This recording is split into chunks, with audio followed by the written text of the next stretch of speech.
Mga kabakers, ito naman i-share kong recipe sa inyo ngayon. Ang lakas or sweetheart. Ayan o. Paborito to sa mga bata. Napakadali lang itong gawin at napakasarap. Ito mga ingredients. White sugar ginamit ko, 1/2 cup. Water.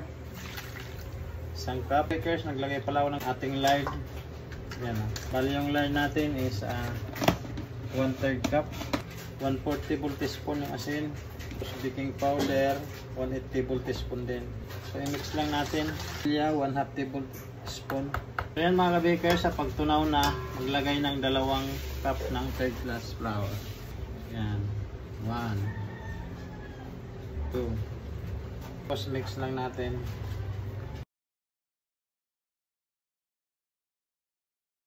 Masahin lang hanggang wala na makitang buo-buong harina. Pag ganito, okay na siya, ilagay natin dito sa mesa.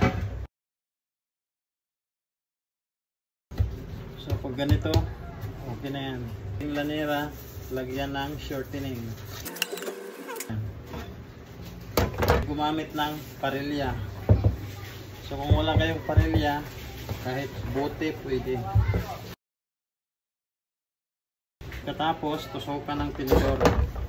Tapos salang na natin to. Ganito lang siya kadali. Yan, dito natin isasalang yan. Balance lang natin para hindi malaglag. Ayan, takipan. After 30 minutes, ito na. Ayan. Tatanggalin ko na to dito, tapos palalamigin ko. So yan mga kabakers, after 5 minutes, malamig na. I-slice natin. Na-slice ko na mga kabakers. Ganyan siya kalaki. Kaya may isa akong itlog dito, pag ihiwalayin ko lang yung yolk at sa egg white. Yan lang yung egg white na kinuha ko, hindi ko siya inubos. All purpose. 1/2 cup. Yan ito, powder sugar. Lagyan natin ng powder sugar, kalahating cup. Lang natin. So pag ganito yung kinalabasan niya, magdagdag pa ng 3/4 na ano.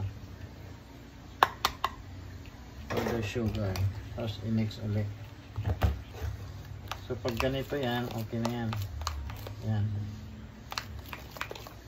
Tapong lang yan sa babaw. Kung wala kayo nito, pwede kutsilyo. Ito na nga ang finished product. Ito nga ang nagawa natin mga kabakers. Ito na yung sweetheart natin o ating lakas. Ayan. Paborito to ng mga bata. Matamis kasi yung ibabaw nito. Yan, at saka napakatagal nitong masira. So ayan mga kabakers, ito na yung finished product natin. Top. Kami yung ibabaw nito. Yan, hanggang dito lang. Maraming salamat. Thank you for watching.